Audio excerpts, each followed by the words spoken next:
ॐ श्री विष्णु अष्टोत्तर शतनामावली। ॐ विष्णवे नमः। ॐ लक्ष्मीपतये नमः। ॐ कृष्णाय नमः। ॐ वैकुंठाय नमः। ॐ गरुडध्वजाय नमः। ॐ जगन्नाथाय नमः। ॐ वासुदेवाय नमः। ॐ त्रिविक्रमाय नमः। ॐ दैत्यान्तकाय नमः। ॐ मधुसूदनाय नमः। ॐ तार्क्ष्यवाहनाय नमः। ॐ सनातनाय नमः। ॐ समातनाय नमः। ॐ नारायणाय नमः।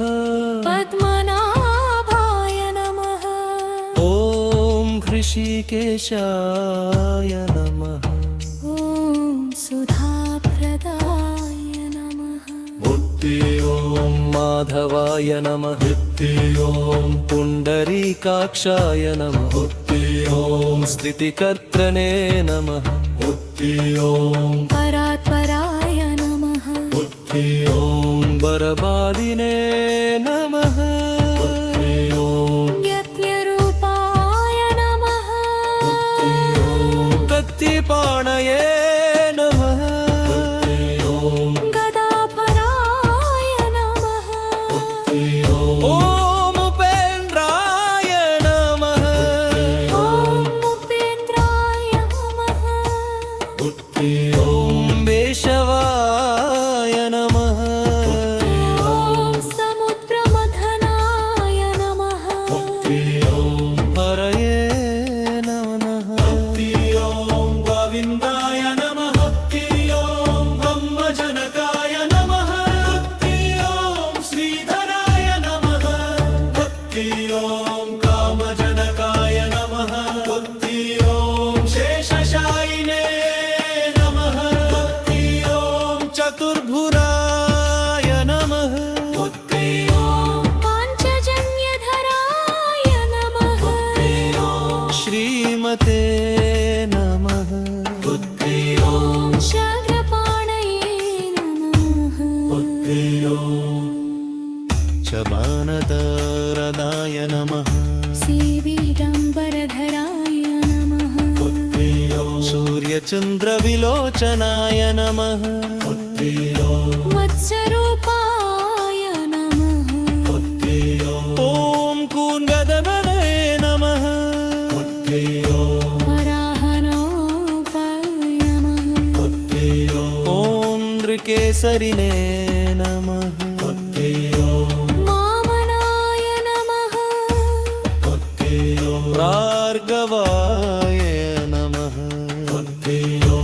मार्गवाय। ॐ हलिने नमः। ॐ कलकिने नमः। ॐ सयग्रीवाय नमः। ॐ शिशुमाराय नमः। ॐ श्रीकराय नमः। ॐ कपिलाय नमः। ॐ गदबान्त्रेयाय नमः। ॐ पच्युताय नमः। ॐ परन्तराय नमः। ॐ मुकुन्दाय नमः।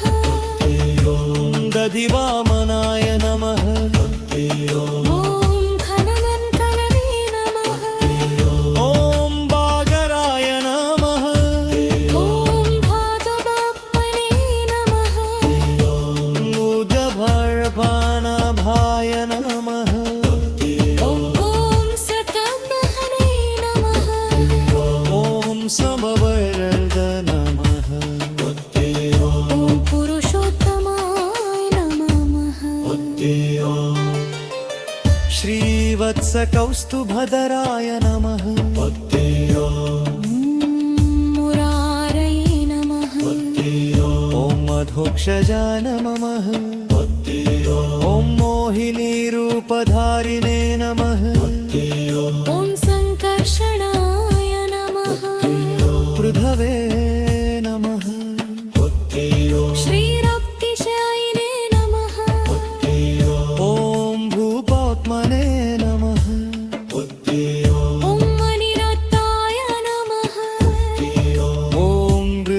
संवत्सराय नमः मराय नमः ॐ मनाय नमः वदेन्द्रवरदाय नमः उदधामराय नमः श्वेतद्वीपवासिये नमः ॐ सूर्यमण्डलमच्छदाय नमः ॐ सनकादिमुनिभ्येलाय नमः ॐ सनकानि मुनिभ्येय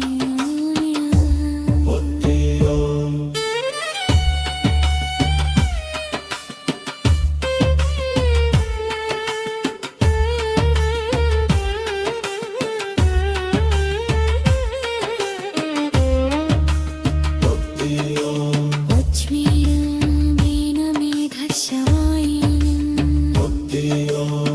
परातात्परा नमः ॐ दादरायणाय नमः ॐ भागीरथी जन्मभूमि बारमर्माय नमः ॐ सनातभये नमः ॐ स्वदुरे नमः ॐ वद्यान्तकले नमः ओङ्कारक्षवाय नमः ॐ जरश्रवाय नमः ॐ सनातनाय नमः ॐ सनातनाय नमः ॐ सनातनाय नमः ॐ नारायणाय नमः पद्मनाभाय नमः ॐ ऋषिकेशाय नमः सुधाप्रदाय नमः ॐ मार्धवाय नमः ॐ मध्रवाय नमः ॐ तत्पराय नमः ॐ महिमे नमः ॐ गोविन्दाय नमः ॐ श्रीमध्ये निवासिने नमः सूर्यमण्डलमच्छवाय नमः ॐ सनकानानि